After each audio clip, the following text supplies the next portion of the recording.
Magandang araw! Ang ating pag-aaralan ay patungkol sa mga natural na bagay na makikita sa kalangitan tuwing araw at tuwing gabi. Sa pagtatapos ng aralin, ating matututunan at mailalarawan ang mga natural na bagay na nakikita sa kalangitan at mailalahad ang mga epekto nito sa pang-araw-araw na aktibidad. Ano-ano ang mga bagay na makikita sa kalangitan kapag araw? Ano-ano naman ang mga bagay na makikita sa kalangitan kapag gabi? Kapag araw, nakikita ang araw, ulap, at minsan ay nagpapakita ang bahaghari pagkatapos ng ulan. Kapag gabi naman, nakikita sa kalangitan ang buwan at mga bituin.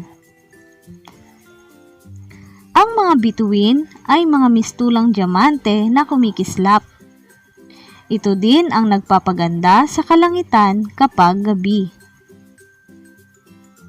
Ang mga bituing ito ay binubuo ng sobrang init na gas at may iba't ibang kulay. Ang kulay nito ang nagsasabi ng kanilang temperatura. Ang mga bituin na kulay pula ay nagsisimbolo na sila ay may pinakamababa na temperatura. Ang mga bituin naman na kulay dalandan at dilaw ay itinuturing ng mga bituing may mainit na temperatura. At ang mga bituin na kulay asul at puti ay itinuturing na pinakamainit na temperatura. Ang araw ay isang bituin na ating nakikita sa ating kalangitan. Tulad ng ibang bituin, ito ay binubuo ng mainit na gas na mistulang bola na apoy. Ang araw ang pinakamalapit na bituin sa ating mundo, kung kaya't ito ang pinakamalaking bituin na nakikita sa ating mundo. Ang laki ng araw ay katamtaman lamang kumpara sa ibang mga bituin. Ito ang nagbibigay sa atin ng init at liwanag at nagbibigay ng buhay sa mga tao, hayop at halaman. Ang sobrang init na nanggagaling sa araw ay may masama ding epekto sa ating mundo. Kapag matagal tayong nakabilad sa araw, maaaring magkaroon tayo ng sakit sa balat tulad ng sunburn o bungang araw. Mainam na maglagay ng sunblock o sunscreen upang maiwasan ang pagkasunog ng balat. Maaari ding ma-dehydrate o magkulang ang tubig sa ating katawan kapag nabilad tayo sa init ng araw. Kaya ugaliing uminom ng maraming tubig. Para sa ating gawain, pag-aralan ang bawat larawan. Lagyan ng check ang larawan ng mga natural na bagay na makikita sa kalangitan. Number 1. Ulap.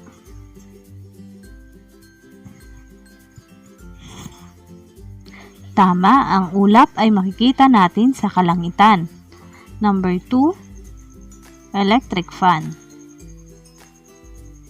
Magaling, hindi natin ito makikita sa kalangitan. Number 3, bituin.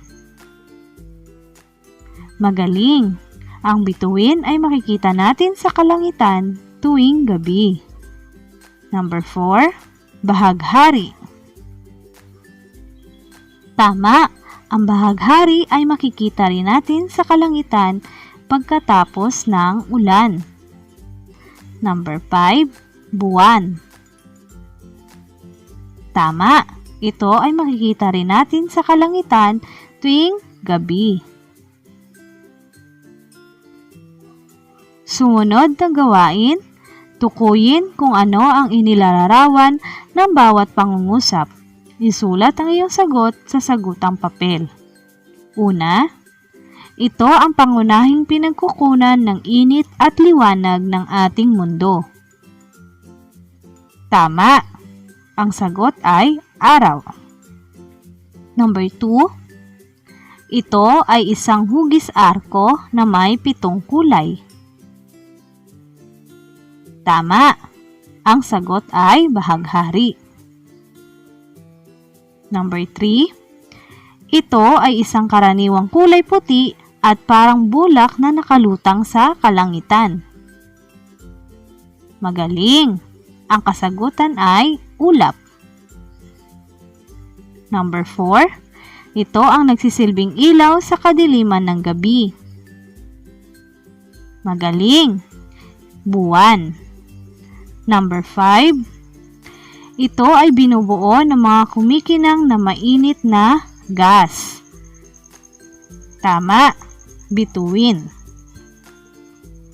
Tandaan, kapag araw ay nakikita natin sa kalangitan ang araw, ulap at minsan ay nagpapakita ang bahaghari pagkatapos ng ulan.